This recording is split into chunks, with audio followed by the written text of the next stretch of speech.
Chapter 71 Virendra की पिटाई। शौर्य अपनी बुगाती वेरॉन निकालकर सीधे अस्पताल चला गया। मेट्रो हॉस्पिटल शहर के बीचों बीच बना हुआ था। यहाँ लोगों की आवाजाही बहुत थी। लोग यहाँ पर हर तरह के इलाज के लिए आते थे। आज के वक्त में इस अस्पताल में हर तरह की बीमारी ठीक की जाती थी। शौर्य ने अपनी कार अस्पताल के पार्किंग एरिया में लगा दी और वह सीधे अंदर चला गया। शौर्य ने ऊपर जाकर स्पेशल सेक्शन में एंट्री ली। वहां पर शौर्य के सामने उसके माता पिता और रायजादा परिवार वाले दिखे। दूसरी तरफ एक राजसी कपड़े पहने हुए एक आदमी इधर उधर घूम रहा था। वो वीरेंद्र चौहान था। शौर्य ने आते ही सभी को ध्यान से देखा और फिर चलते हुए वीरेंद्र के पास पहुंचा। वीरेंद्र ने भी शौर्य को आते हुए देखा तो वह रुक गया, फिर कुटिलता से मुस्कुराया और बोला, देखा ये कैसे मेरे पास खुद आ गया।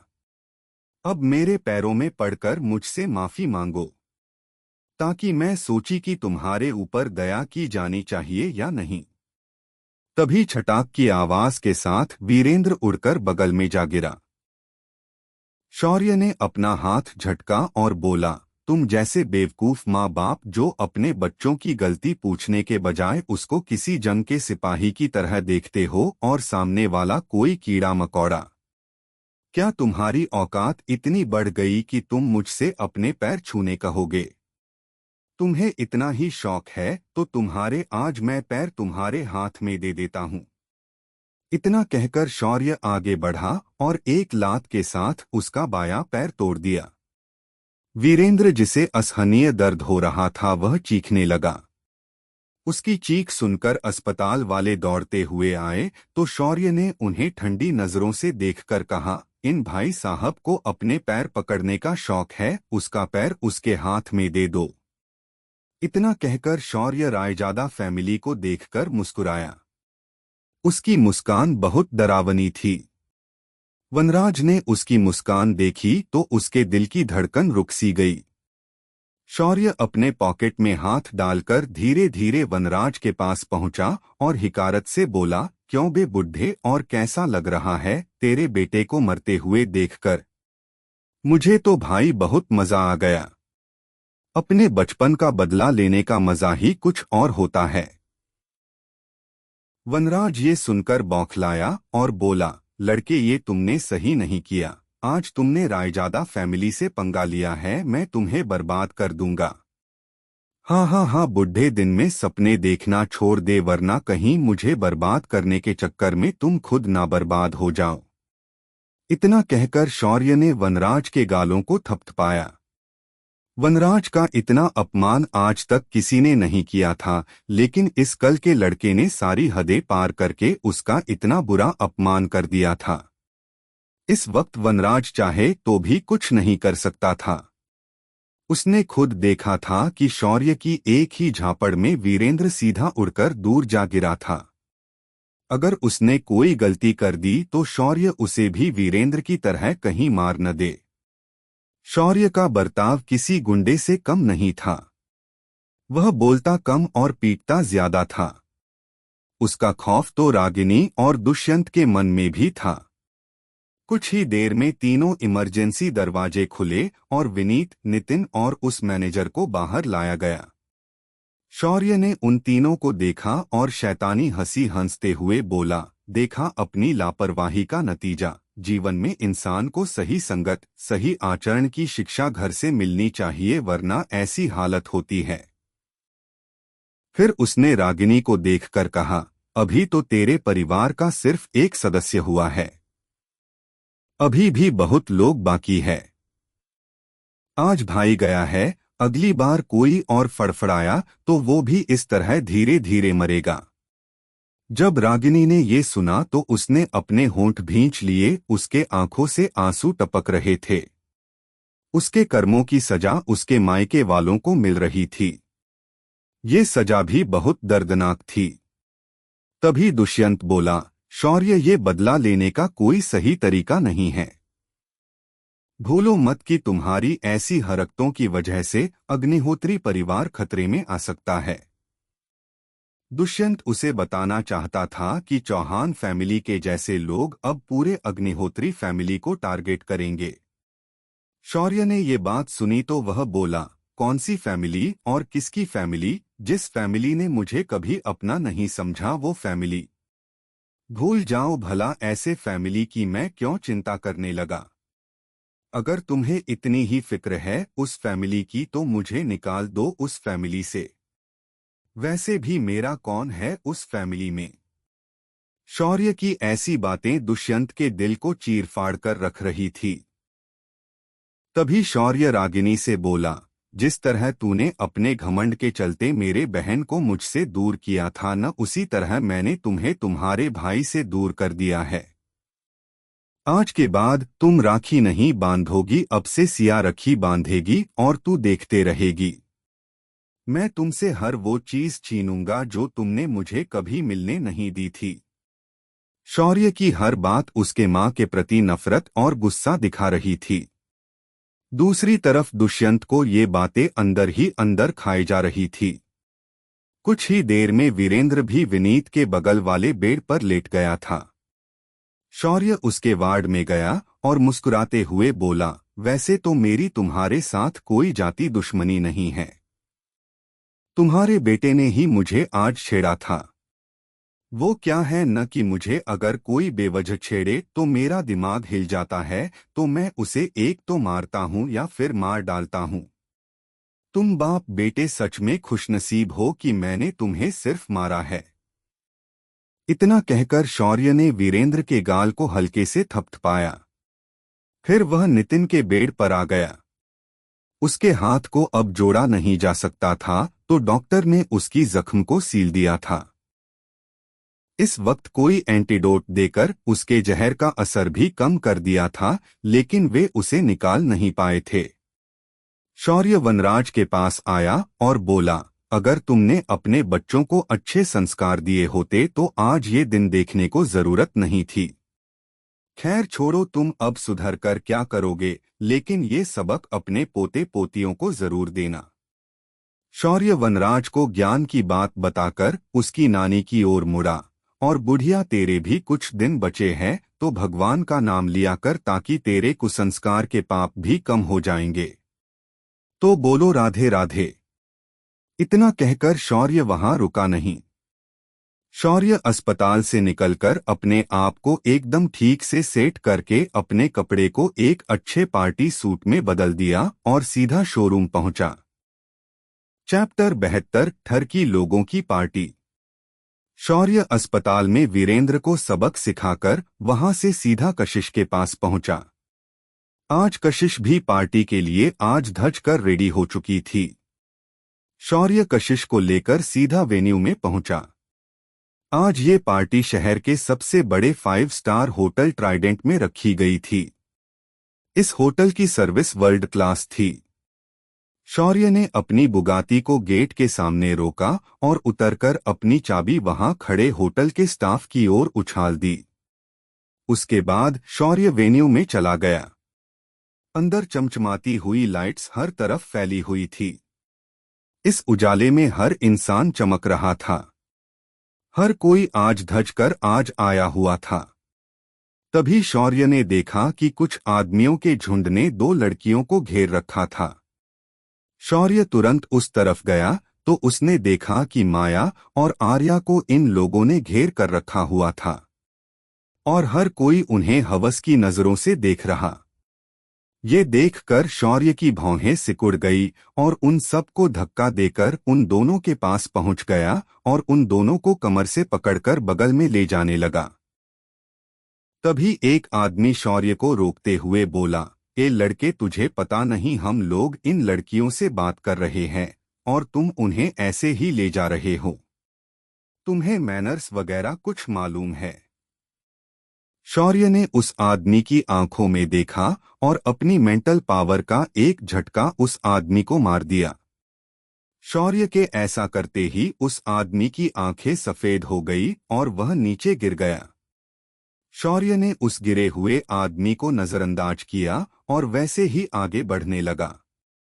दूसरी तरफ उस आदमी के गिरते ही उसके साथ खड़े लोगों को कुछ समझ नहीं आया। वे तुरंत उसे उठाने चले गए, लेकिन उन्होंने देखा कि वह आदमी पूरी तरह से ठंडा हो चुका था। वे लोग उस आदमी को लेकर वहां से निकल गए और शौर्य को उन्होंने इग्नोर कर दिया। शौर्य आर्या और माया लेकर एक बगल आ गया और चिढ़ते हुए बोला, क्या तुम दोनों अपने दिमाग से पैदल हो क्या? तुम्हें दिखाई नहीं दिया वो ठरकी लोग तुम्हें कैसे देख रहे थे? ऐसे लोगों से हंसकर बात नहीं करते, उन्हें सीधा थप्पड़ जड़े जाते हैं। ये बात सुनकर आर्या एकदम से सहम गई। माया ने भी अपना मुंह टेढ़ा किया। तभी शैंपेन के ग्लास लिए एक आदमी इठलाता हुआ अपनी मोटी तोंद संभालते हुए उनके पास आया और बोला, हेलो ब्यूटीफुल लेडीज, मेरा नाम विकास झवेरी है और मैं ज्वेलरी बिजनेस में हूँ। मैं अपने शोरूम के लिए एक फ्रेश चेहरा ढूंढ रहा हूँ और मेरे ख्याल से आप तीनों उसके लिए क्वालिफाइड है। ये बात सुनकर उस आदमी को शौर्य ने घर कर देखा और कहा, मुझे ये सुनकर अच्छा लगा कि तुझे ये लोग अच्छी लगी। अब तूने इनकी तारीफ तो की है और देख भी लिया है, अब अपनी मोटी तोंद पकड़कर इधर से फूट ले वरना इधर ही फट जाएगा। शौर्य की बदतमीजी भरी बात सुनकर उस मोटे आदमी को गुस्सा आया और वह बोला, बच्चे तुझे तेरे माँ बाप ने तमीज नहीं सिखाई है क्या? तुम्हें पता नहीं बड़ों से कैसे बात करते हैं? तू खुद को बड़ा समझता है, न तो तुझे तेरे माँ बाप ने नहीं सिखाया कि अपनी बेटी की उम्र की लड़कियों से कैसे बात करते हैं। शौर्य ने उस आदमी को पलटकर जवाब दिया। वह आदमी आगे और कुछ बोलने वाला था कि उसे अचानक दिल में दर्द उठा और वह तुरंत अपना सीना पकड़कर हांफते हुए अपनी गोलियां ढूंढने लगा। शौर्य ने उस आदमी को हिकारत भरी नजरों से देख और बोला, 100 बीमारियां लेकर घूमते हो और सपने अप्सराओं के देखते हो। इतना कहकर शौर्य तीनों लड़कियों को लेकर डाइनिंग सेक्शन में चला गया। वहां पर कई सारे टेबल लगे हुए थे। शौर्य ने एक टेबल पर बैठते हुए उन लड़कियों को अपने पास बिठा लिया। शौर्य का ये बिहेवियर बिल्कुल भी जेंटलमैन वाला नहीं था। इस बात से आर्या ने अपना मुंह फूला लिया तो शौर्य तपाक से बोला, तुम्हारे लिए कुर्सी खींचकर बिठाने से क्या तुम मुझसे कल ही शादी करोगी? नहीं ना तो ऐसी फालतू बातों के लिए रूठा मत करो। ये लो इस बात पर एक छोटा सा गिफ्ट। ऐसा कहकर शौर्य ने एक नीले रंग का कंगन आर्या के हाथ में पहना दिया। तभी उसने देखा कि माया और कशिश उसे घूर रही थी, तो उसने जबरदस्ती मुस्कुराते हुए अपनी जेब में हाथ डाला और 2 ब्रेसलेट निकाले और दोनों को पहना दिया। तभी शौर्य को अपनी तलवार की आवाज सुनाई दी। मास्टर, आप मुझे भूल तो नहीं गए? मुझे भी इस पार्टी में एंजॉय करना है, तो मुझे बाहर आने दो ना प्लीज, मैं आपको अपना पहला किस गिफ्ट में दूंगी। उसकी तलवार ये बातें बोहर ही मादक आवाज में बोल रही थी।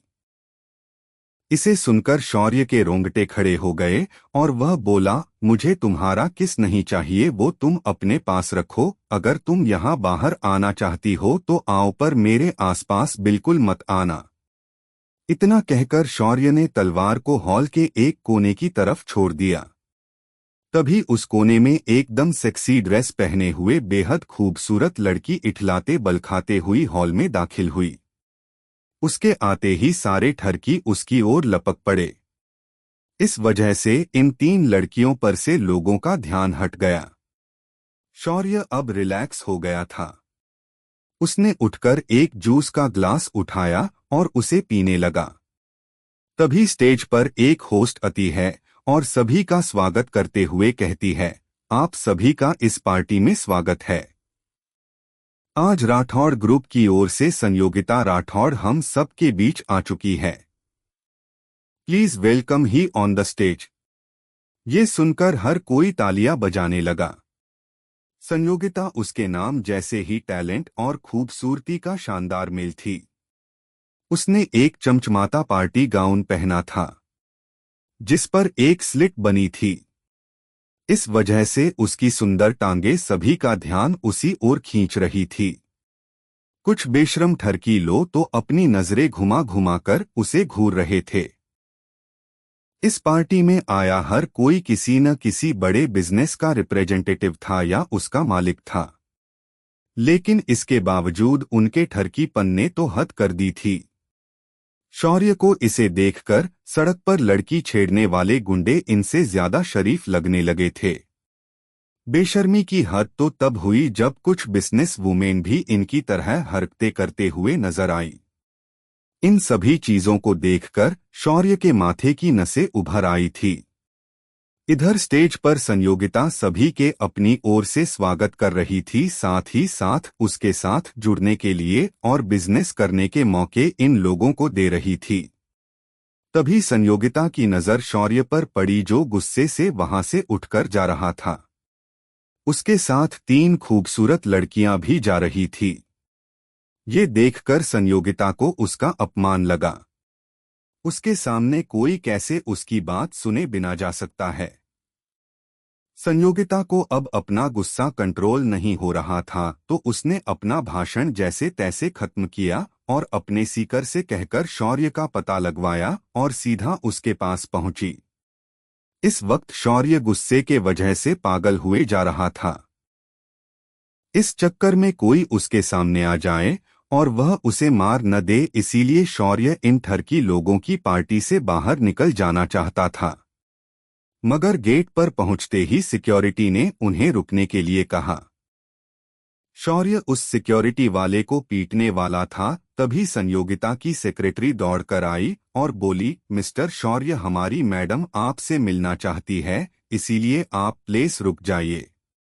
शौर्य ने जब ये सुना तो उसे ये समझ नहीं आया, पर उसने खुद को समझाते हुए वहां पार रुकने का फैसला लिया। तभी उसने संयोगिता की ओर देखा जो उसकी तरफ चलकर आ रही थी। संयोगिता ने आते ही शौर्य को ऊपर से नीचे तक देखा और घमंड से कहा, तुम तो अभी बहुत छोटे हो, लेकिन तुमने मेरी पार्टी में आकर मेरे स्पीच के समय उठकर जाने की हिम्मत कैसे की। संयोगिता की ऊटपटांग बात सुनकर शौर्य का सिर चकराया, पर उसने उसे समझाते हुए कहा, ये बिजनेस पार्टी कम और ठरकी लोगों की पार्टी ज्यादा लग रही थी। हर कोई आपको गंदी नजरों से देख रहा था और ऐसे लोगों के साथ आप हंसकर बातें कर रही थी।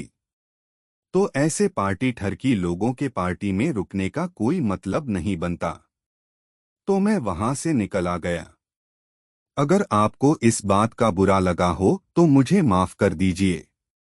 शौर्य ने अपनी हर बात पूरे विनयपूर्णता के साथ संयोगिता को बोली। शौर्य की बात सुनकर संयोगिता के दिमाग में सिर्फ एक बात अटक गई, शौर्य ने इस पार्टी को ठरकी लोगों की पार्टी कहा था। संयोगिता का चेहरा लाल हो गया और वह गुस्से से बोली, तुम्हारी इतनी हिम्मत कि तुम मेरी पार्टी को ठरकी लोगों की पार्टी बोलो, अभी के अभी अपने घुटनों पर बैठकर मुझसे माफी मांगो, वरना मैं तुम्हारा वो हश्र करूंगी कि तुम जिंदगी भर मुझे याद रखोगे। ये बात सुनकर शौर्य ने अपना माथा पीट लिया और एक छटाक की आवाज के साथ संयोगिता फर्श पर नजर आने लगी। संयोगिता की सिर्फ इतना याद था कि उसके आंखों के सामने अचानक अंधेरा हुआ और दूसरे वक्त वह जमीन पर पड़ी थी। संयोगिता का चेहरा सूजा चुका था। उसकी बेदाग खूबसूरती अब बिगड़ चुकी थी। उसका पूरा मेकअप उतर चुका था। उसके गाल दर्द करने लगे थे। तभी संयोगिता को एक आवाज सुनाई दी, हर बात को पूरा सुनना जरूरी होता है मैडम, मैंने आपसे चले जाने के लिए माफी मांगी थी और मैंने इस पार्टी में आए हर इंसान को तुम्हें हवस भरी नजरों देखते हुए देखा था, तो मैं उन लोगों पर नाराज था, न कि तुम पर। अगली बार पूरी बात को समझकर भौंका करो। और रही बात मुझे घुटने पर बैठकर माफी मंगवाने की, तो तुम्हारा बाप भी मुझसे नहीं करवा सकता। बेवकूफ लड़की। इतना कहकर शौर्य गेट से बाहर आया और उसके सामने उसकी बुगाती वेरॉन खड़ी थी। शौर्य ने लड़कियों को गाड़ी में बिठाया और खुद ड्राइविंग करके गाड़ी चलाने लगा। संयोगिता अपना गाल पकड़कर वहीं पर बैठी रही। उसे अब तक यकीन नहीं हो रहा था कि उसको झन्नाटेदार थप्पड़ शौर्य ने मारा था और वह उसे देख भी नहीं पाई। उसके लाइफ का सबसे बड़ा अपमान थी ये घटना। दूसरी तरफ शौर्य का दिमाग खराब होते जा रहा था। उसने फिर अपने गाड़ी को सड़क किनारे रोका और बाहर निकलकर उसने गहरी सांसें ली। संयोगिता वापस पार्टी में आई, पर इस बार उसने खुद के चेहरे को कपड़े से ढककर रखा था। उसने आते ही सभी लोगों का ध्यान खींचते हुए बोला, हेलो एवरीवन, मैं चाहती हूं कि मैं अपनी एक एंटीक कंपनी खोलूं और मेरे एंटीक की प्राइस गीतांजलि एंटीक से 10% कम रहेंगे। मुझे अपना बिजनेस करने का रास्ता मिल गया है। जब लोगों ने ये सुना तो वे हैरानी से संयोगिता को देखने लगे, क्योंकि सभी को पता था कि गीतांजलि एंटीक के सामान बहुत ही यूनिक होते हैं और उन एंटीक की कोई और कॉपी आपको कहीं नहीं मिलेगी। ये कोई सब्जी मार्केट नहीं था जहां सेम प्रोडक्ट के प्राइस अलग होते हैं, क्योंकि यहाँ हर प्रोडक्ट अपने आप में ही खास होता है। संयोगिता की बात सुनकर एक बुजुर्ग आदमी आगे आया और बोला, क्या तुम श्योर हो कि तुम वह हर एंटीक अपने शोरूम में ला सकती हो जो गीतांजलि एंटीक में रखा हुआ है? अगर हाँ तो मैं तुम्हें सपोर्ट कर सकता हूँ, मगर एक बात बता दूं, गीतांजलि एंटीक का हर एक प्रोडक्ट जेन्युइन है और उन्हें प्रोफेसर वर्मा ने वैलिडेट किया है। संयोगिता ने ये बात सुनी तो वह चौंक गई और बोली, आपका मतलब कि शौर्य के एंटीक जैसी वस्तुएं हमें कहीं और नहीं मिलेंगी? उस आदमी ने अपना सिर नमे हिलाया और उसने देखा कि संयोगिता एकदम से कुछ उल्टा सीधा करने की सोच रही थी और उसके चेहरे से ये साफ दिख रहा था। तो उस बुजुर्ग ने इसे कहा, 3 दिन पहले उसके शोरूम में 4 चोर घुस आए थे, मगर वे बाहर नहीं निकल पाए। जब सुबह शोरूम खोला तो पाया कि हर चोर का गला कटा हुआ था। तो भूल कर भी ये मत सोचना कि तुम किसी को कहकर उसके यहाँ चोरी करवा सकती हो। ये बात सुनते ही संयोगिता के हाथ पैर ठंडे पड़ गए। तभी वह बुजुर्ग आदमी बोला, गीतांजलि एंटीक कभी भी मार्केट से एंटीक खरीदती नहीं है। ये सारे एंटीक उनके अपने हैं। तो तुम उसे मार्केट में आकर भी परेशान नहीं कर सकती। बेहतर होगा कि तुम उसके बारे में सोचना छोड़ दो। आपकी एडवाइस के लिए शुक्रिया अंकल, पर आज उसने मुझे थप्पड़ मारा है तो मैं उसे नहीं छोड़ूंगी, संयोगिता ने दांत पीसते हुए कहा। वो बुजुर्ग आदमी उसे बोला, तुम ऐसा करने की कभी मत सोचना। आज शाम को ही उसने रायजादा फैमिली के बेटे का हाथ उखाड़ फेंका है और चौहान फैमिली के दोनों बाप बेटों के भी पैर तोड़कर उन्हें बुरी तरह घायल कर दिया है। जब संयोगिता ने ये सुना तो उसने तुरंत अपना गाल पकड़ा और सोचा, तो क्या उसने मुझे हल्के से मारा था? थैंक गॉड मैं बच गई। संयोगिता भले ही शौर्य से बचने की बात पर खुशी माना रही थी, मगर उसके मन में बदले के लड्डू फूट रहे थे।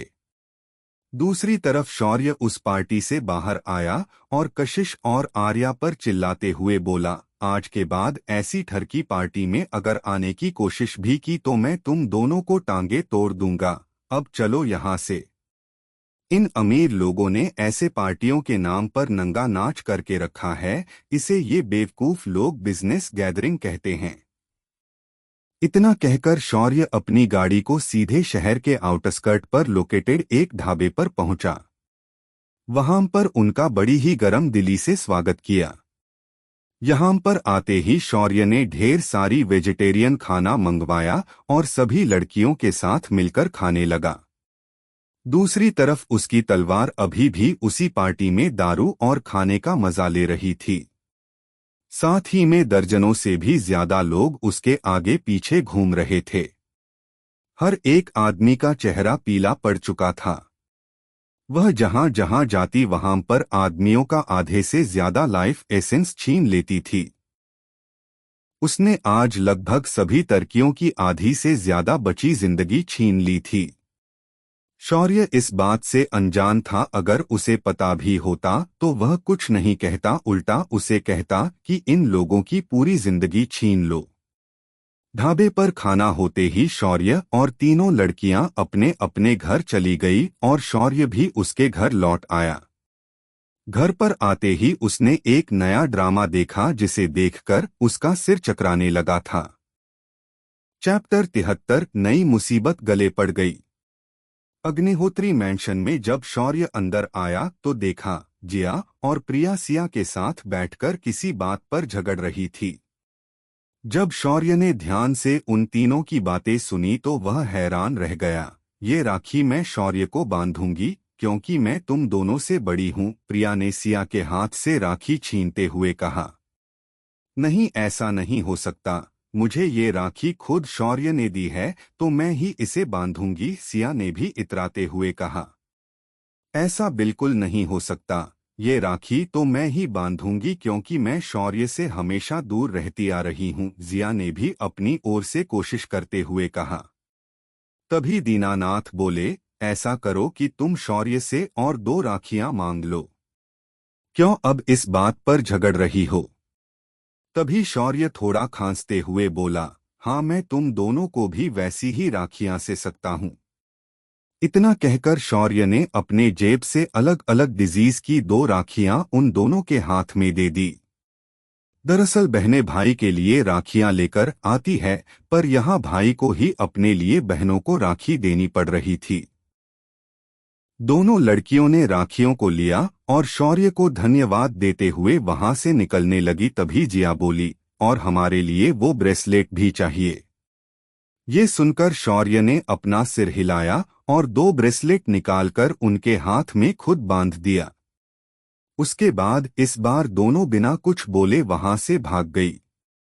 दीनानाथ इसे देखकर मन ही मन खुश हो रहे थे, मगर आज जो शौर्य ने किया है उसके बारे में सोचकर ही उन्हें डर लग रहा था। उन्हें इस बात का बिल्कुल डर नहीं था कि वे लोग शौर्य को कोई नुकसान पहुंचाएंगे। उन्हें तो डर इस बात का था कि शौर्य कहीं गुस्से में आकर उन्हें मार न डाले। तभी दरवाजे पर एक कार रुकने की आवाज आई और एक लड़की जिसने ब्लैक पेंसिल जीन्स पहनी थी और एक वाइट टी शर्ट के साथ ब्लैक लेदर जैकेट पहना था, उसके कमर पर एक गन थी। वह किसी मॉडल की तरह चलते हुए आ रही थी। उसके पीछे एक बड़ी सी बग को उठाते हुए विराज अंदर आ गया। उसका चेहरा बता रहा था कि उसके मन में खुशी के लड्डू नहीं बम फूट रहे थे। उसने आते ही उस लड़की का इंट्रोडक्शन करते हुए कहा, दादाजी, ये एसीपी इशिका जाधव है, महाराष्ट्र से। ये भी मेरे साथ ही यहाँ ट्रांसफर होकर आई है। मैं चाहता हूँ कि आप इसे कुछ दिन यहाँ रहने की परमिशन दे दे। दीनानाथ ने मुस्कुराकर इशिका को देखा और मराठी में कहा, तिकडे महाराष्ट्रात सर्व कही ठीक आहे ना, मी याचा लहान अजोबा आहे, तू आजपासन इथे रही शकतेस, हे घर आपले समजून तू इथे रहा, आम्हाला कही प्रॉब्लम नाही। इशिका ने भी उनको धन्यवाद दिया और वहां से विराज के साथ चली गई। जाते वक्त उसने एक नजर शौर्य को देखा तो शौर्य ने उसे मुस्कुराकर पैर छूने की एक्टिंग करते हुए नमस्कार किया। ये देखकर इशिका अचानक लड़खड़ा गई। उसे शौर्य की हरकत बिल्कुल समझ नहीं आई, लेकिन आगे जो विराज चल रहा था वह उसे दांत पीसते हुए देख रहा था। शौर्य भी उठकर सोने के लिए चला गया, लेकिन जैसे ही वह अपने बेड पर लेटने वाला था उसके दरवाजे पर दस्तक हुई। जब उसने दरवाजा खोला तो सामने विराज एक तकिया और एक रजाई लेकर खड़ा था। शौर्य ने उसे देखकर एकदम ठंडेपन से कहा, तुम मेरे पास नहीं सो सकते, किसी और कमरे में चले जाओ। इतना कहकर शौर्य दरवाजा बंद करने ही वाला था कि विराज ने अपना पैर दरवाजे में फंसाया और शौर्य के हाथ के नीचे से अंदर चला गया। उसने तुरंत उस बड़े से बेड का एक कोना पकड़ा और बोला, चाहे कुछ भी हो जाए और चाहे लोग हमारे बारे में कुछ भी सोचे, लेकिन मुझे आज तुम्हारे साथ ही सोना है। मैं तुम्हारे कमरे में ज्यादा जगह नहीं चाहता, बस थोड़ी जगह दे दो। विराज छोटा मुंह बनाकर रिक्वेस्ट कर रहा था, मगर शौर्य अच्छे से जानता था कि वह इस पर नजर रखने यहाँ इस कमरे में आया है। शौर्य ने एक गहरी सांस ली और बोला, ठीक है, तुम यहाँ पर सो सकते हो, लेकिन एक बात याद रखना कि तुमने अगर मुझे सोते वक्त जरा भी टच किया तो मैं तुम्हें खिड़की से बाहर फेंक दूंगा। हाँ बाबा, फेंक देना, अब मुझे यहाँ पर सोने दो। इतना कहकर विराज ने रजाई अपने मुंह पर ओढ़ ली और सो गया। शौर्य भी बेड पर लेट गया, लेकिन वह सोया नहीं। बहुत देर तक शौर्य करवटें बदल रहा था, मगर वह कुछ भी सोच नहीं पा रहा था। फिर कुछ सोचकर उसने अपनी तलवार को बुलाया। अगले ही पल उसकी तलवार उसके सामने थी, मगर लड़की के रूप में। शौर्य ने उसे पलक झपकते ही अपने अंदर ले लिया और अपने मन में बोला, तुमसे मुझे शराब की इतनी गंध क्यों आ रही है, और तुम्हें ये क्या हुआ है? तुम पहले से ज्यादा अलग दिख रही हो। तभी तलवार बोली, मैं तो बस पार्टी कर रही थी और लोगों का मन बहला रही थी। क्या? तो तुम कुछ उल्टी सीधी हरकतें करने बाहर आती हो? शौर्य ने झट से सवाल पूछा। नहीं मास्टर, आप मुझे गलत समझ रहे हैं। तभी सिस्टम बोली, होस्ट ये बाहर जाकर उन लोगों के लाइफ एसेंस को सोख लेती है जिससे इसकी ताकत बढ़ जाती है और ये अधिक जवान नजर आने लगती है। क्या? तो ये एक वैम्पायर टाइप आत्मा है? शौर्य ने चौंक कर पूछा। नहीं मास्टर, मैं वैसी आत्मा नहीं हूं। मैं सिर्फ उनका लाइफ एसेंस ले लेती हूं। ये एक तरह से उस इंसान की लाइफ एनर्जी होती है और ये बाद में वापस आ जाती है। ओह, तो ये बात है। क्या तुम मेरा भी लाइफ एसेंस ले सकती हो? तलवार बोली, बिल्कुल नहीं मास्टर, मैं ऐसे नहीं कर सकती। अगर मैंने ऐसा किया तो मैं खुद मारी जाऊंगी। तो ये अच्छी बात है, लेकिन ये बात अच्छे से याद रखना कि तुम किसी भी मासूम को कभी परेशान नहीं करोगी। शौर्य ने एक समाधान की सांस ली और उसे समझाया। जी मास्टर, मैं इस बात का पूरा ख्याल रखूंगी। तभी शौर्य ने देखा कि विराज सच में सो गया था, तो उसने अपनी तलवार को बाहर निकाला और उस पर खड़ा हुआ। तभी एक परछाई उछलकर उसको पकड़कर उसके शरीर से लटक गई। जब शौर्य ने ये देखा तो वह हैरानी से खुद को लटकते हुए विराज को देख रहा था। विराज के सिर में तेज घंटियां बजने लगी। उसने खुद को शांत करते हुए कहा, विराज, तुम्हारी ये हरकत अभी तुम्हारी जान ले सकती थी। तभी विराज, जो उसके कमर को पकड़कर लटक रहा था, वह बोला, भले मेरी जान जाए, लेकिन मैं तुमसे चिपका ही रहूंगा। फिर तुम कुछ भी कहो। शौर्य ने अपना सिर पीट लिया और बोला, तो तुम सच में नहीं डरते न? तो ठीक है, चलो फिर मैं आज तुम्हें आसमान की सैर कराता हूं। इतना कहकर शौर्य ने विराज को अपने पीछे खड़ा किया और तलवार को ऊपर आसमान की ओर मोड़ दिया। कुछ ही देर में वे दोनों हजारों मीटर ऊपर पहुंच चुके थे। यहाँ पर ऑक्सीजन की मात्रा कम थी तो विराज को तकलीफ होने लगी, तो शौर्य ने अपने चारों ओर एक बैरियर बनाया और उस वजह से ऑक्सीजन की मात्रा बढ़ गई और जो हवा का दबाव विराज पर बन रहा था वह कम हो गया। शौर्य ने फिर अपनी रफ्तार बढ़ा दी और वह सीधा पंजाब राज्य की ओर चला गया। सिस्टम ने शौर्य के सामने एक मैप दिखाया था जिसमें हर उस आतंकवादी को लोकेशन था जो उस बेस से संबंधित थे। शौर्य को इस बार ज्यादा मेहनत करने की जरूरत थी क्योंकि आज हर आतंकवादी अलग अलग जगहों पर था। शौर्य जब पहले बेस पर पहुंचा तो उसने पहले विराज को नीचे उतार दिया, फिर अपनी तलवार को हाथ में पकड़ लिया। वह चलते हुए बेस के अंदर चला गया। इस वक्त बसे पर बस कुछ ही लोग थे। शौर्य ने भी बिना वक्त गवाए उन सभी को नर्क की आग में झुलसा दिया और पूरा बेस राख करके वह बाहर आ गया। उसके बाद जब वह आसमान में पहुंचा तो उसने अपने स्टोरेज रिंग से उस दिन उठाई हुई राइफल निकाली और बोला, सिस्टम, सारी स्नाइपिंग स्किल ट्रांसफर कर दो। होस्ट, सारी स्नाइपिंग स्किल्स कॉपी हो चुकी है। यह नोटिफिकेशन सुनते ही शौर्य ने स्नाइपर राइफल को कंधे से एडजस्ट करते हुए उसे पकड़ लिया और निशाना लगाकर गोली चला दी। बूम के आवाज के साथ वह गोली सीधे जाकर एक आदमी के सिर को एक तरबूज की तरह फोड़कर वहां से निकल गई। इस वक्त उस आदमी के पास कुछ लोग मौजूद थे और उन्होंने जब ये देखा तो वह लोग डरकर यहां वहां भागने लगे। इसी तरह शौर्य हवा में ही खड़े रहकर इन आतंकवादियों की चुन चुनकर मारे जा रहा था। लगभग 1 घंटे बाद वे दोनों पंजाब बॉर्डर एरिया में पहुंच गए। बॉर्डर पर शौर्य ने एक बेस को निशाने पर लिया और सीधा कूदकर अंदर चला गया। जब वह बाहर आया तो वह पूरी तरह से खून से नहाया हुआ था। शौर्य को इस हालात में देखकर विराज थर थर कांपने लग था। इस वक्त शौर्य के आंखों में अंगारे दहक रहे थे। उसने तुरंत तलवार को हरियाणा के बेस की ओर जाने का आदेश दिया। अगले ही पल शौर्य और विराज बेस के ऊपर थे। विराज ने अंदर की ओर देखा तो उसकी आंखें फैल गई थी।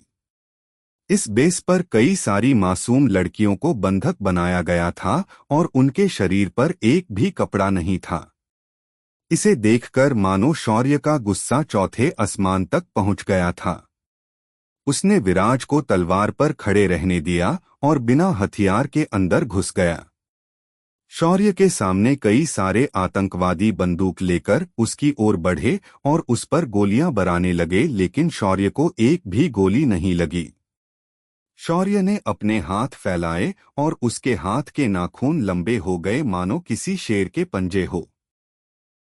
शौर्य ने अपने सामने वाले आतंकी को एक ही वार में चीर फाड़ दिया। उसके बाद वह किसी शेर की तरह उन लोगों पर झपटा और उन्हें अपने हाथों से फाड़ने लगा। इस वक्त शौर्य साक्षात नृसिंह भगवान की तरह लग रहा था। शौर्य का ऑरा बेहद डरावना लग रहा था।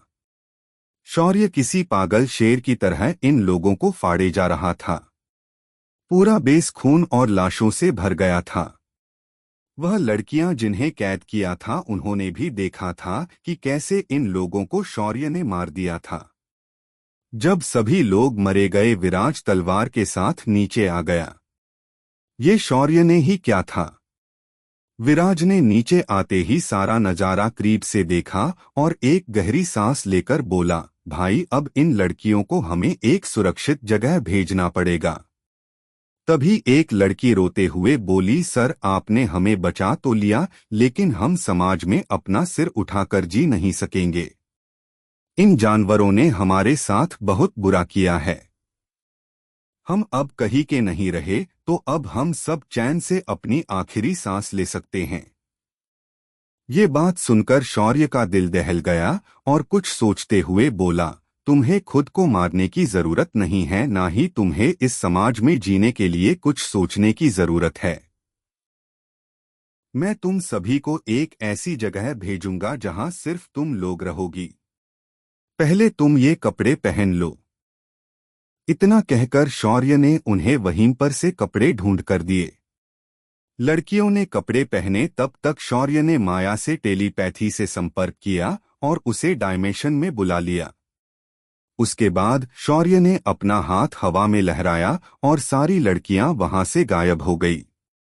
ये सब देखकर भी विराज चुपचाप खड़ा था। उसके बाद शौर्य विराज को लेकर फिर से स्नाइपिंग करने चला गया। लगभग रात के 12 बजे तक पूरा हरियाणा खाली हो चुका था। उसके बाद शौर्य ने हिमाचल प्रदेश और उत्तराखंड के ठिकानों को निशाना बना दिया।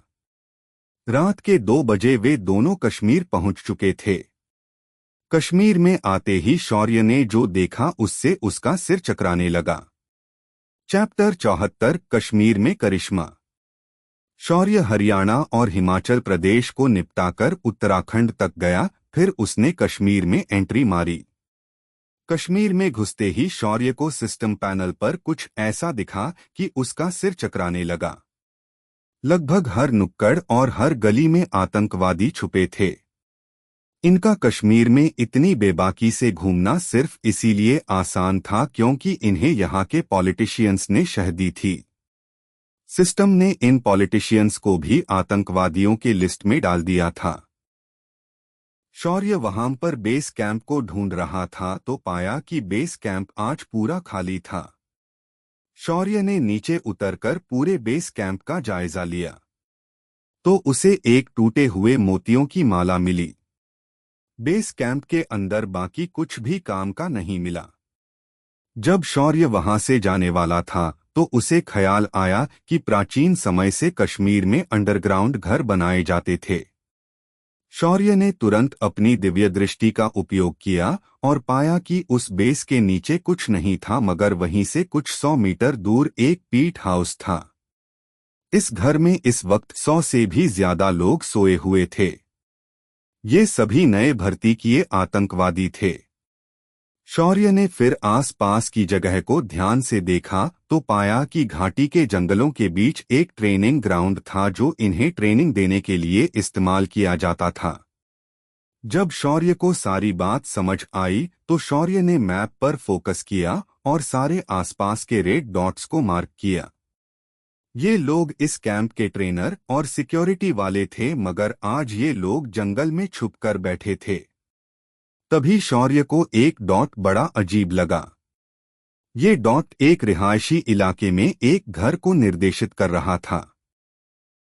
शौर्य ने कुछ सोचा और उसके चेहरे पर एक शैतानी मुस्कान आई। शौर्य उस बेस कैंप से बाहर निकला और विराज को लेकर उस अंडरग्राउंड पीठ के ऊपर पहुंचा। शौर्य ने फिर उस पीठ के ऊपर गार्ड कर रहे 2 लोगों को स्नाइपिंग करके उड़ा दिया। उसके बाद शौर्य ने अपने रिंग से ढेर सारा RDX निकला और उससे एक इंस्टेंट बॉम्ब बनाया। ये सब विराज अपनी आंखों से देख रहा था। शौर्य उसकी उत्सुकता देखते हुए मुस्कुराया और बोला, तुम्हें आज कश्मीर में करिश्मा दिखाऊंगा। इतना कहकर शौर्य ने वह बॉम्ब उस पीठ के चारों तरफ छोटे छोटे एक्सप्लोसिव के साथ लगा दिया। उसके बाद वह विराज को लेकर ऊपर की ओर गया और जंगल में घुस गया। अंदर जाते ही शौर्य ने एक एक आतंकवादी को टारगेट करके मारना शुरू किया। कुछ ही देर में जंगल के सारे आतंकवादी ढेर हो गए। शौर्य फिर उस रिहायशी इलाके में घुस गया। इधर आते ही शौर्य ने विराज को तलवार के ऊपर छोड़ दिया और खुद नीचे कूद गया। नीचे आते ही उसने उस कमरे के अंदर अपना कदम रखा और देखा कि एक लंबी दाढ़ी वाला बुढ़ा वहां पर सो रहा था। सिस्टम का रेड डॉट उसी पर ब्लिंक हो रहा था। शौर्य को लगा कि ये इतना बूढ़ा है, मतलब इसके पास काफी जानकारी हो सकती है। यही सोचकर शौर्य ने उस बुढ़े को उसका सिर पकड़कर उठाया। उस बुढ़े ने जब देखा कि उसकी गर्दन को किसी ने पकड़कर रखा था, वह चिल्लाना चाहता था, पर उसे एहसास हुआ कि उसकी आवाज निकल नहीं रही है। शौर्य ने उस बुढ़े को उठाकर ऊपर उठाए हुए बाहर लाया। ये इतना शांति से हुआ कि किसी को भी इस बात का एहसास नहीं हुआ। कुछ ही मिनटों में शौर्य उस बुढ़े को लेकर बाहर आ चुका था। फिर शौर्य ने अपने तलवार को नीच बुलाया और उस बुढ़े को लेकर उस पर चढ़ गया। जब विराज ने उस बुढ़े को देखा तो वह हैरान हो गया और बोला, ये मुल्ला अमीनी है। यही तो हिंदुस्तान में पनपने वाले सारे आतंकवाद की जड़ है। इसका सपना है कि वह गजवाए हिंद करेगा और यही पट्टी वो अपने चेलों को पढ़ाता है और उनका ब्रेन वॉश करता है। जब शौर्य ने ये सुना तो वह मुस्कुराकर बोला, अरे ये तो बड़ी अच्छी बात है। इसे बहुत खुशी होगी कि इसने बनाए हुए नए शागिर्द अगर जिंदा इस जमीन में दफन हो जाएंगे तो। इतना कहकर शौर्य ने अपनी तलवार उस पीठ के ऊपर लाई। जब उस बुढ़े ने ये देखा और उस जगह को पहचान लिया, वह जोर जोर से चिल्लाने लगा ताकि कोई तो उसकी बात सुनकर बाहर आ सके, पर उसकी आवाज नीचे नहीं पहुंच रही थी। तभी शौर्य विराज की ओर देखकर बोला, चलो शुरू करते हैं कश्मीर का करिश्मा। इतना कहकर शौर्य ने अपनी हाथ का डेटोनेटर दबा दिया। बूम बूम बूम, धड़ाम धड़ बूम। अगले 2 मिनट तक उस पीठ के आसपास धमाकों की आवाज गूंज रही थी। तभी सभी को कुछ चीखें सुनाई दी। उन चीखों को सुनकर शौर्य उस बुढ़े को देखकर बोला, लाले अंडरग्राउंड दिवाली मुबारको। उस बुड्ढे की शक्ल देखने लायक थी। वह मन ही मन शौर्य को गाली दे रहा था, लेकिन इस वक्त वह हवा में कई 100 मीटर ऊपर था। शौर्य उस अड्डे को तबाह करने के बाद उस बुड्ढे को लेकर जमीन पर आ गया और उस बुड्ढे के सिर पर हाथ रखा। कुछ ही देर में बुड्ढे के दिमाग की सारी जानकारी शौर्य के दिमाग में ट्रांसफर हो गई। शौर्य ने जब सारी जानकारी प्राप्त की तो उस बुड्ढे को देखकर बोला, बहुत सारे मासूम बच्चों को तुमने गजवा-ए-हिंद के नाम से बेवकूफ बनाया। चल आज तुझे मैं तेरी जिंदगी का सबसे बुरा सपना दिखाता हूँ। शौर्य उस आदमी और विराज को लेकर दूसरे अड्डे पर गया। यहाँ पर शौर्य ने अपनी राइफल निकाली और एक एक करके सभी आतंकवादियों को दूर से ही उड़ाने लगा। हर मौत के बाद उस बुड्ढे को बहुत दुख हो रहा था और शौर्य उन्हें मारकर उस बुड्ढे के दुख में बढ़ोतरी कर रहा था। धीरे धीरे शौर्य ने लगभग सभी कैंप तबाह किए। इस वक्त उस बुड्ढे की हालत देखने लायक थी। वह क्या करे और क्या नहीं यही सोच रहा था, मगर वो सिर्फ सोच सकता था लेकिन कर नहीं सकता था। आज पूरे कश्मीर से लगभग सारे देशद्रोही ताकतों का सफाया हुआ था। अब बस एक जगह बची थी। वो थी इस राज्य के एक बड़े पॉलिटिशियन और लोकल पॉलिटिकल पार्टी के नेता का घर, क्योंकि उसके घर में इस वक्त 3 ISI एजेंट्स थे। शौर्य नीचे उतारा और बुड्ढे को विराज के हाथ में दे दिया। विराज ने उस बुड्ढे के पैरों में गोली मार दी और बोला, वो लोगों को काट सकता है तो मैं तुम्हें एटलीस्ट एक गोली तो ठोक ही सकता हूं। इधर शौर्य एकदम धीरे से उनमें से एक एजेंट के कमरे में घुसा और उसे दबोच दिया। उसके कुछ बोलने से पहले शौर्य ने सारी इंफॉर्मेशन कॉपी कर ली। उसके बाद उसने उसे बेहोश कर दिया और डायमेंशन में फेंक दिया और माया से उसकी खातिरदारी करने के लिए कहा। उसके बाद शौर्य ने दूसरे और तीसरे के पास जाकर भी यही चीज की। इन सभी को निपटाने के बाद शौर्य ने उस पॉलिटिशियन के रूम का दरवाजा खोला तो देखा वह अपनी बीवी के बगल में बच्चे की तरह सोया था। शौर्य ने उस आदमी को सीधा गायब कर दिया और डायमेंशन में फेंक दिया। कश्मीर को निपटाने में सुबह के 4 बज चुके थे। शौर्य जब आसमान में पहुंचा तो उस बुड्ढे को देखकर मुस्कुराया और बोला, तो अमीनी मेरी जान कैसा लगा आज का पिक्चर? तुम खुश तो बहुत होगे। आज तुम्हारे हर शागिर्द को ठोका गया है। अब तुम्हारी मारने की बारी है। मैं तुम्हारी शहादत को वेस्ट नहीं होने दूंगा। मैं उसका भी इस्तेमाल हर गली में पनप रहे उन देशद्रोहियों के लिए करूंगा, ताकि इसके बाद अगर उन्होंने कुछ भी मेरे शेष के खिलाफ सोचा तो उन्हें तुम्हारा हश्र याद आना चाहिए। इतना कहकर शौर्य लाल चौक पहुंच गया और उसने उस बुड्ढे के पूरे कपड़े उतार दिए और उसके पूरे शरीर पर अपना एक नाखून चाकू जैसा लंबा किया और बड़े बड़े अक्षरों में लिखा, मैं उन मासूम लोगों के मौत का जिम्मेदार हूं जिनको मैंने आतंकवादी बनाकर पूरे देश भर में भेजा था। जय हिंद। उसके बाद शौर्य ने उसका सिर काट दिया और लाल चौक के नोक पर रख दिया और उसकी बॉडी वहीं पर टांग दी। उस बुड्ढे की मौत बड़े बड़े सूरमाओं के लिए भी एक डरावनी मौत थी। आज कश्मीर के हर गली में लाशें मिली थीं। ये एक तरह से मास जीनोसाइड था, लेकिन मारने वाले ज्यादातर लोग पाकिस्तानी थे तो उन्हें सपोर्ट करने के लिए कोई आगे नहीं आ रहा था। विराज, जिसने ये सब अपनी आंखों से होते हुए देखा था, उसके मन में कई सवाल थे मगर उसने कुछ नहीं बोला। सुबह 5 बजे वे दोनों वापस अपने रूम में लौटे। रूम में आने के बाद शौर्य ने उन 3 एजेंट्स को और उस पॉलिटिशियन को बाहर निकाला, जिन्हें देखकर ऐसा लग रहा था कि वे नर्क यातनाओं से गुजरे हो। शौर्य ने उन चारों को देखा और मुस्कुराते हुए बोला, क्या आप लोग खुद की किडनैपिंग पर कुछ कहना चाहते हो? ये बात सुनकर वह पॉलिटिशियन बोला, तुम अच्छी तरह जानते हो कि मैं कैसा इंसान हूं। अगर तुमने मुझे नहीं छोड़ा तो मैं पूरी सेंट्रल गवर्नमेंट गिरा दूंगा। अच्छा, पर उसके लिए तुझे जिंदा भी रहना पड़ेगा, पर डरो मत, मैं तुम्हें जीने नहीं दूंगा। इतना कहकर शौर्य ने उसका एक हाथ उखाड़ दिया, मगर वह आदमी सिर्फ टेढ़े मेढ़े मुंह बना रहा था। शौर्य ने फिर उसका दूसरा हाथ उखाड़ा और एक एक करके दोनों पैर भी उखाड़ दिए। फिर शौर्य बोला, क्या तुम मुझे कोई काम की जानकारी दे सकते हो क्या? तभी वह आदमी दर्द को कंट्रोल करते हुए बोला, अगले महीने पाकिस्तान से 2 नए एजेंट आने वाले हैं और उन्हें यहाँ सिर्फ उस आदमी को मारने भेजा है जो इन सभी आतंकवादियों के हत्या के पीछे है।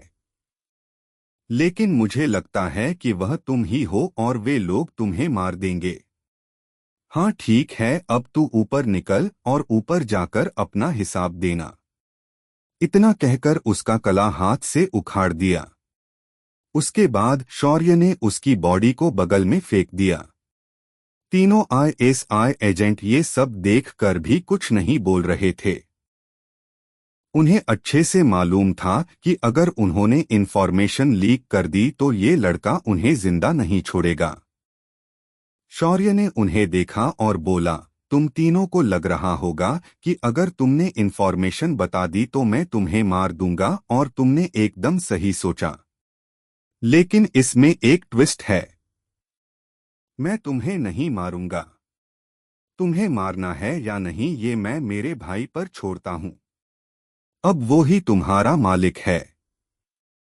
इतना बोलकर शौर्य वहां से बाथरूम में चला गया। उसने सबसे पहले खून को साफ किया, फिर दूसरे कपड़े पहनकर बाहर आया। वहीं उसके रूम में विराज बंदूक पकड़कर उन एजेंट्स के सामने खड़ा था। उसके बगल में इशिका हैरानी से वह नजारा देख रही थी। जब शौर्य बाहर आया तो सबसे पहले विराज और इशिका को सोफे पर बिठाया और सारी इंफॉर्मेशन उनके मोबाइल पर शेयर कर दी। उसके बाद तीनों एजेंट्स को लेकर रॉ के हवाले करने कहा। कुछ ही देर में उसका रूम खाली हो गया और उसमें सिर्फ उस पॉलिटिशियन की लाश बची थी। शौर्य ने उसके बॉडी को जला दिया, लेकिन उसके सिर को वैसे ही रखा। उसने अपने तलवार से पूछा, क्या तुम मेरा सामान दिए हुए लोकेशन पर डिलीवर कर सकती हो? उसकी तलवार ने एकदम मादक आवाज में कहा, मास्टर, मैं आपके लिए कोई भी डिलीवरी कर सकती हूँ। ये सुनते ही शौर्य का चेहरा लाल हो गया और वह बोला, तुम सिर्फ इस सिर को पाकिस्तान के कराची में पहुंचाकर आना, और हाँ, इसके बदलेटी वहां पर उन लोगों का पूरा लाइफ एसेंस एब्जॉर्ब कर सकती हो। लेकिन ये याद रहे कि किसी मासूम को मत परेशान करना। तलवार खुशी से उछली और उस जगह का लोकेशन मिलते ही उस सिर को लेकर हवा में गायब हो गई। इधर शौर्य भी अब हल्का महसूस कर रहा था। शौर्य ने जिन्हें भी मारा था उन लोगों से शौर्य को एक अजीब सा एहसास हो रहा था, जैसे कोई शैतान या दानव उन्हें ये सब करने के लिए बोल रहा हो। तभी सिस्टम की आवाज आई, होस्ट, उस अमीनी के अंदर मैंने बहुत सारी शैतानी एनर्जी को महसूस किया था, लेकिन वह एनर्जी एक्टिव नहीं थी। उस एनर्जी का उपयोग सिर्फ अमीनी को गाइड करने के लिए किया था। पर आगे भविष्य में मुझे लगता है कि आपको इससे भी ज्यादा ताकतवर शैतानी ताकत का सामना करना पड़ सकता है। क्या? तो ऐसा हो सकता है कि जो लोग मानवता के खिलाफ है, उनके पीछे कोई शैतान हो सकता है? शौर्य ने सिस्टम से चौंककर पूछा। होस्ट, मेरे पास सिर्फ डेटाबेस है और मैं सिर्फ इतना बता सकती हूँ कि इन सभी घटनाओं में कहीं न कहीं शैतान है, पर वह कितना एक्टिव है और कितने शैतान है ये मैं नहीं बता सकती। ठीक है, हम इस बारे में बाद में बात करेंगे। चलो, आज रक्षाबंधन है तो पहले कुछ अच्छा गिफ्ट सोचकर उन तीनों को देना पड़ेगा। इतना कहकर शौर्य अपने कमरे से बाहर चला गया। चैप्टर 75, पहली राखी। शौर्य ने रात भर मचाई तबाही का मंजर तीनों राज्यों में एक सनसनीखेज खबर बन चुका था। हरियाणा और पंजाब में तो शौर्य ने लोगों के बीच जाकर आतंकवादियों को ढूंढकर मारा था। हिमाचल और उत्तराखंड में इतनी ज्यादा हलचल नहीं हुई क्योंकि वहां पर कुछ है बेस थे और उन्हें उड़ाने के बाद भी कोई ज्यादा चर्चा नहीं हुई।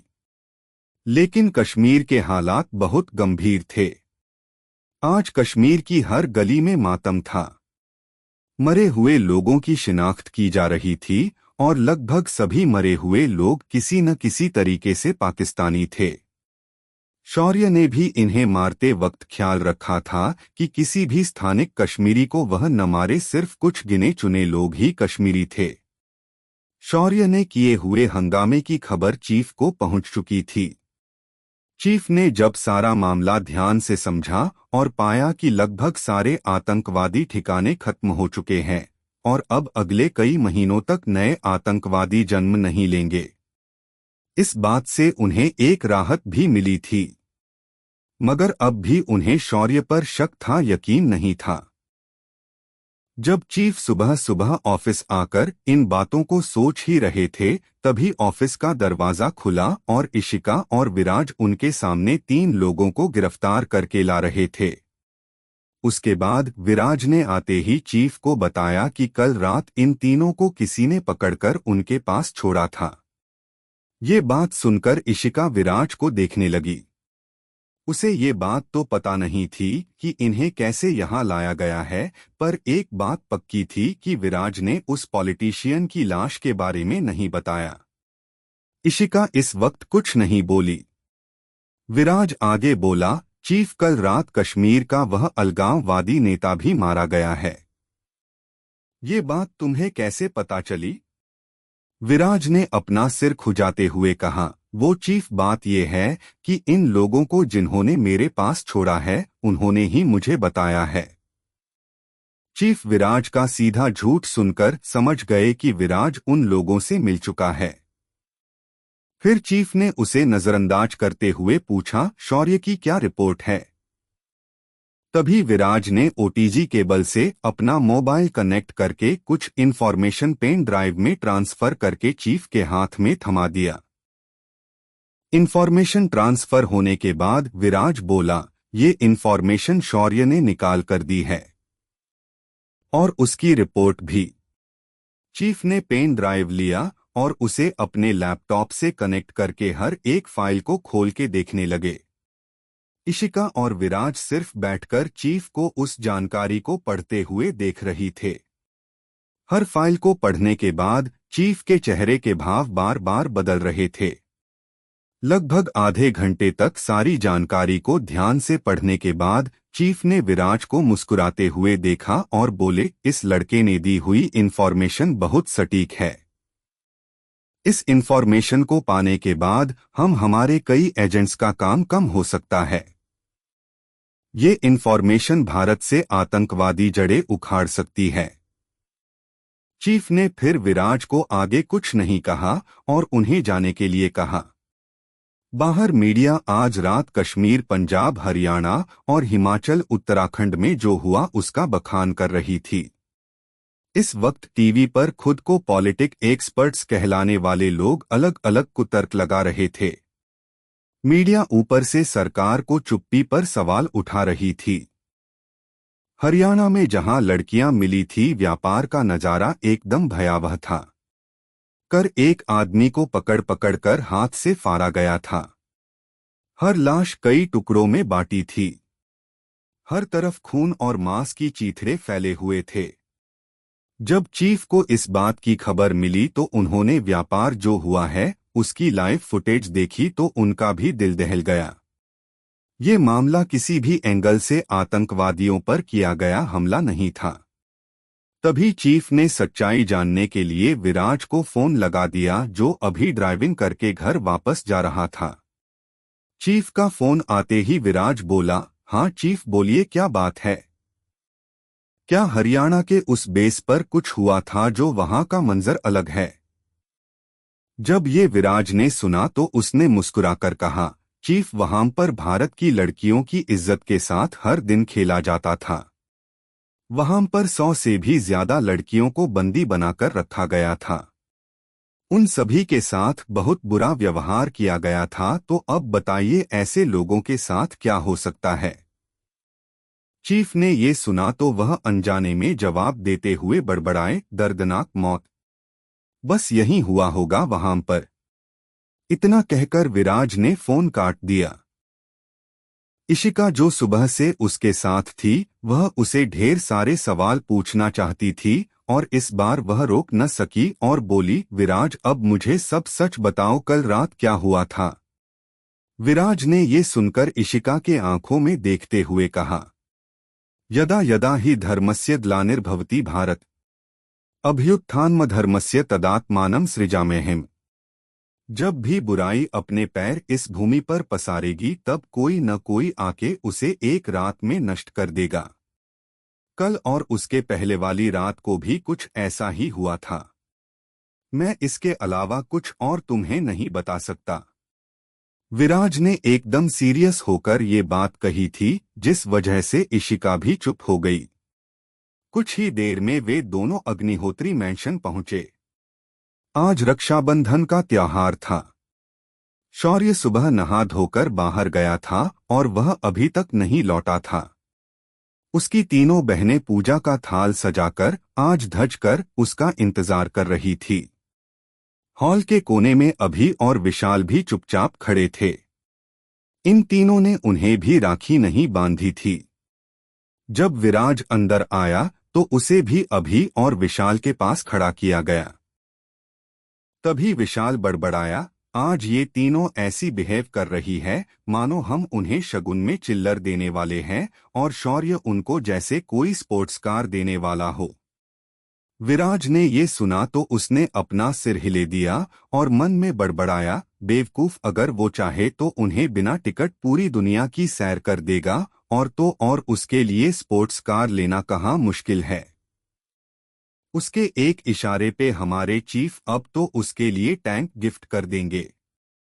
पता नहीं इतने रक्तपात के बाद ये शौर्य कहाँ मर गया, खामखा मुझे भी इस लाइन में खड़ा करवा दिया। तभी दरवाजे पर 3 स्पोर्ट्स कार के इंजन की आवाज सुनाई दी। हाथ में 3 चाबियां पकड़े शौर्य अंदर आ रहा था। आज शौर्य ने 3 स्पोर्ट्स कारें दिल्ली जाकर फुल पेमेंट करके लाई थी। शौर्य अंदर आया और उसने तीनों बहनों के पैर छुए और रखी बढ़वाने बैठ गया। तीनों बहनों ने शौर्य को बारी बारी से राखियां बंधी और उसे मिठाई खिला दी। शौर्य ने भी मुंह मीठा होने के बाद अपनी जेब से 3 रिमोट जैसी दिखने वाली चाबियां उन तीनों के हाथ में दी। तीनों चाबियों पर लैम्बोर्गिनी का लोगो बना था। जब उन्होंने बाहर जाकर देखा तो 3 अलग अलग रंगों की 3 एवेंटाडोर उनके सामने खड़ी थी। तीनों लड़कियां उछलती कूदती हुई गाड़ियों के पास गई और इसे हाथ लगाकर चीखने लगी। उनके चेहरे की खुशी देखकर शौर्य के आंखों में आंसू आए थे। भले पहले उसकी बहनें उससे नफरत करती थी, लेकिन उसकी वजह घर के लोग थे और इन तीनों को शौर्य के बारे में उल्टी सीधी बातें बताई थी। साथ ही इन्हें शौर्य के साथ घुलने मिलने नहीं दिया जाता था। दूसरी तरफ अभी और विशाल सब जानकर जानबूझकर शौर्य को परेशान करते थे। इसी वजह से शौर्य अपनी बहनों पर जान छिड़कता था तो अपने भाइयों की वह जान निकलना चाहता था। दूसरी तरफ विराज, अभी और विशाल का मुंह खुला का खुला रह गया था। तीनों लड़कियों ने अपनी गाड़ियों को मैंशन के सामने वाले बड़े से मैदान में दौड़ाया और खुशी से शौर्य के गले लगकर उसका धन्यवाद दिया।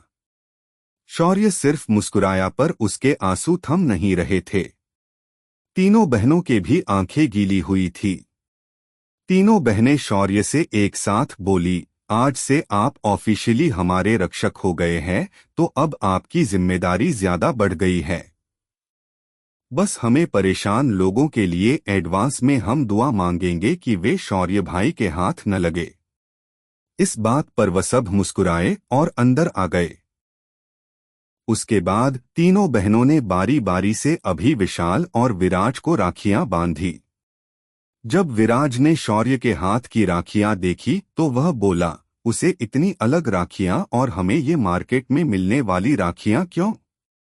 इस बात पर सिया बोली, वो तो भाई ने खुद हमें पसंद करके दी थी। अगर आप भी ऐसी राखी पसंद करते तो आपको भी हम वैसी राखियां बांध देते। आपको किसने कहा था ड्यूटी पर जाने के लिए? ये सुनकर विराट शौर्य की ओर गुस्से से देखते हुए बोला, कल इतनी हड़बड़ी में जाते समय एक बार बोल देता मुझे कि राखी की शॉपिंग करने जा रहे हो तो तुम्हारे कुछ नहीं बिगड़ता। शौर्य ने अपना सिर दूसरी ओर घुमाया और मुंह पकड़कर हंसने लगा। कुछ देर बाद दरवाजे पर एक गाड़ी आकर रुकी और उसमें से एक मध्यम आयु की औरत और दो लड़के बाहर निकले। उस औरत के हाथ में दो थैलियां भर के कुछ सामान था और वह आते ही जोर से चिल्लाई, अरे अभी विशाल कहाँ मर गए, तुम जल्दी यहाँ आओ और ये सामान उठाओ मेरा। उसके बगल में खड़े दोनों लड़के अपनी जेब में हाथ डालकर सीधे अंदर आ गए। इस औरत ने एक टिपिकल गुजराती साड़ी पहनी थी। उसके गले में ढेर सारे गहने थे और उसका कान भी गहनों से भरा हुआ था। उसके हाथ की चूड़ियां इसके कोहनी तक भरी थी। उस औरत ने पहनी हुई साड़ी पर चांदी से डिजाइनिंग की गई थी। साड़ी को देखकर लग रहा था कि वह बहुत महंगी थी। शरीर पर इतना वजन और हाथ में दो भारी बैग लेकर वह खड़ी थी। तभी अभी और विशाल का मुंह टेढ़ा हो गया और वो दोनों एक साथ बोले, सुनीता बुआ। उन दोनों को पसीने छूट रहे थे। वे दोनों तुरंत बाहर आए और उनके हाथ को बैग लेकर उनके पैर छुए। बुआ ने उन दोनों की पीठ जोर से थपथ पाई। अभी और विशाल उन्हें अंदर लेकर आ रहे थे तो उनकी नजर महंगी गाड़ियों पर पड़ी जो बाहर खड़ी थी। तो उन्होंने उत्सुकता से पूछा, अरे अभी ये गाड़ियां किसकी हैं? तभी विशाल अभी से पहले बोला, बुआ वो गाड़ियां हमारी बहनों को राखी पर गिफ्ट की गई है। इन्हें डॉट। उसकी बात को बीच में ही काटते हुए बुआ बोली, क्या तुम दोनों ने मिलकर ये गाड़ियां अपनी बहनों को दी है? हे माताजी, मेरे भांजियों के तो भाग ही बदल गए। अभी उन्हें करेक्ट करने वाला था तभी विशाल ने उसे आंख मार दी। बुआजी घर में आई तो देखा कि उसके दोनों बेटे फर्श पर लेटे हुए हैं। अरे जीतू, तू और तेरा भाई ऐसे नीचे क्यों गिरे हो? तभी पीछे खड़े अभी और विशाल के हाथ पैर ठंडे हो गए। उन्हें समझ आ चुका था कि इन दोनों ने आते ही शौर्य से कुछ तो कहा होगा और इसका ये साइड इफेक्ट है। कुछ मिनट पहले जीतू और उसका भाई मिथिलेश उर्फ मीतू अंदर आए तो उन्होंने शौर्य को तिरस्कार भरी नजरों से देखकर कहा, ये नकारा आज भी इस घर में रह रहा है और इसकी कब से औकात हुई कि वह राखी के त्योहार में शामिल होने लगे। ये बात सुनकर तीनों बहनों को बहुत गुस्सा आया। तभी मीतू आगे बोला, इससे पहले हमर बा अंदर आ जाए, निकल जाओ यहाँ से वरना मैं तुम्हारी ऐसी हालत करूंगा कि तुम खड़े रहने के लायक नहीं रहोगे। ये सुनकर शौर्य की भौहें सिकुड़ गई और वह आगे आया। उसने अपना हाथ उठाया और एक ही झापड़ में उन दोनों को फर्श पर लिटा दिया। जब मीतू और जीतू ने अपनी मां की आवाज सुनी तो वे दोनों होश में आए और उठकर अपने कपड़े झड़ते हुए बोले, बा देखो अभी हमें शौर्य ने मारा। जब बुआ ने शौर्य का नाम सुना तो उसके माथे पर बल पड़ गए और वह बोली, उस नकारे की इतनी हिम्मत कि मेरे बेटों को मरे कहाँ है वो? अभी उसकी क्लास लेती हूँ मैं। पहले तो मेरी माँ के वजह से उसे मेरे घर वालों ने इस घर में रखा था, अब वह भी नहीं है और ये मेरे बेटों को मारेगा। इतना कहकर वह शौर्य की तरफ मुड़ी और उसे मारने के लिए आगे बढ़ी। शौर्य ने उस देखा और एक शैतानी मुस्कान के साथ अपना हाथ झटक दिया। उसकी बुआ रास्ते में ही रुक गई। उसके हाथ पैर वहीं पर जम गए। शौर्य ने देखा कि वह रास्ते में रुक गई है तो वह आगे बढ़ा और बोला, अभी अभी राजकोट से आई हो, ज्यादा थक गई होंगी, पहले अपने बाप से मिल तो लो और फिर मैं तुम्हें मुझे मारने का मौका दूंगा। इतना कहकर बुआ के कंधों पर हाथ रख दिया। हाथ रखते ही वह आजाद हो गई पर उसने शौर्य को कुछ नहीं कहा और बड़बड़ाते हुए अपने बेटों को लेकर अंदर जाने लगी। जाते वक्त फिर भी उसका मांग बंद नहीं था तुम बस अभी रुको, मैं तुम्हें बाबूजी से कहकर ऐसी सजा दिलवाऊंगी कि तुम्हें मेरे बेटों के पैरों में पड़कर माफी मांगनी होगी। कुछ ही देर में बुआ दीनानाथ के सामने थी। साथ ही उसके तीनों भाई व्यापार थे। शौर्य की चाचियां अपने मायके राखी बांधने गई थी, लेकिन रागिनी नहीं गई थी। सुनीता ने उसके पिता को देखते ही कहा, बाबूजी आसुछे, वो नकारा लड़का, उसने मेरे बेटों को आते ही इतनी बुरी तरह मारा है। देखो जरा इन्हें क्या हाल किया है मेरे बच्चों का। अपने उसे आज के मौके पर बाहर कैसे आने दिया, और आप लोग यहाँ अंदर बैठकर क्या कर रहे हैं? बाहर चलो और उस नकारे को सजा दो अभी के अभी। जब सभी ने सुनीता की बात सुनी तो सबसे पहले रागिनी बोली, सुनीता बस बहुत हुआ। पहली बात तो ये कि वो मेरा बेटा है। उसे बार बार नकारा बोलना बंद करो। और तुम्हें तुम्हारे बेटों की पिटाई दिखी, लेकिन क्या तुमने पूछा कि उसने इन्हें क्यों पीट दिया? और ये उसका घर है, वह अपने घर में अपनी मर्जी से कहीं भी आ जा सकता है। उसे सजा देने का अधिकार तुम्हारे बाबूजी को भी नहीं है। और एक बात याद रखो कि तुम यहाँ एक मेहमान बनकर आई हो तो वैसे ही बर्ताव करो और मालकिन की तरह चिल्लाना बंद करो।